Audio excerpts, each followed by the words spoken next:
Oi, pessoinhas, tudo bem? Hoje nós vamos começar a segunda parte da Revolução Russa. Então, vem comigo!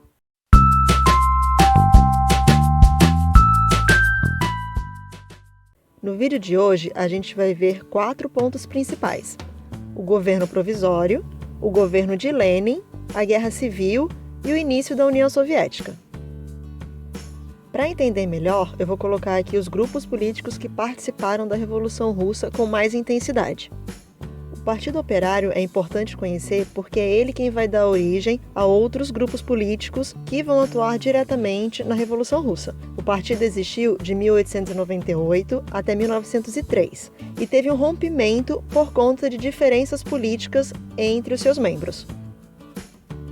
Desse rompimento surgiram os bolcheviques, que em russo significa maioria, e eles defendiam uma mudança através da revolução, ou seja, uma mudança rápida, liderados por Lenin. Também surgiram os mencheviques, que significa minoria. Eles defendiam uma mudança mais lenta e gradual e eram liderados pelo Martov.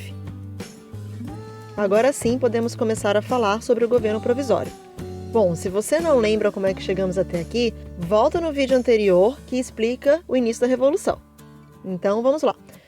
Em fevereiro de 1917, aconteceu a primeira etapa da Revolução. Nesse momento, a Rússia passa a ser uma república que tinha a Duma, que era uma espécie de assembleia, e era liderado pelos políticos moderados, ou seja, os mencheviques.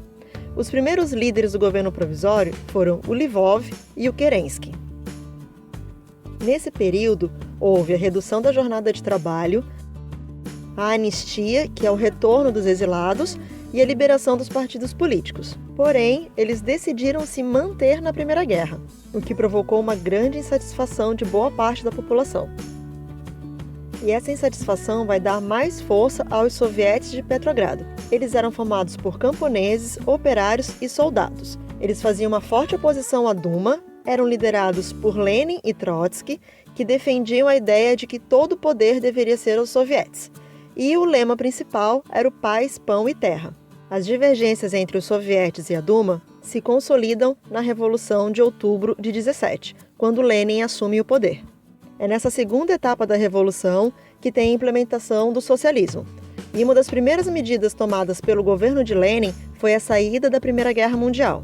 Além disso, as terras da nobreza e da igreja foram confiscadas e distribuídas aos camponeses.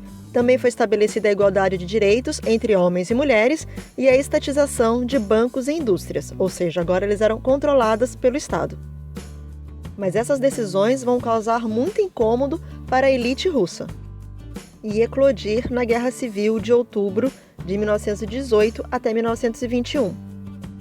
Nessa guerra, de um lado tinha o Exército Branco, que tinha o apoio dos monarquistas, mencheviques e da nobreza, e também tinha o apoio das potências econômicas estrangeiras, como por exemplo Inglaterra, Estados Unidos e Japão. E do outro lado tinha o Exército Vermelho, composto pelos bolcheviques e liderados por Trotsky. Para sustentar a guerra, o governo estabeleceu um controle sobre toda a produção da Rússia. Além disso, foram criados tribunais para aqueles que eram considerados inimigos da Revolução. Os bolcheviques foram vitoriosos, mas a Rússia entrou numa profunda crise econômica, trazendo de novo a pobreza e a fome para a população. Para tentar conter a crise, foi implementada a nova política econômica, conhecida como NEP. Ali, medidas econômicas capitalistas foram tomadas para assegurar que o país não fosse totalmente à falência. Foi permitida a criação de empresas privadas e que os excedentes da produção no campo fossem vendidos no mercado interno.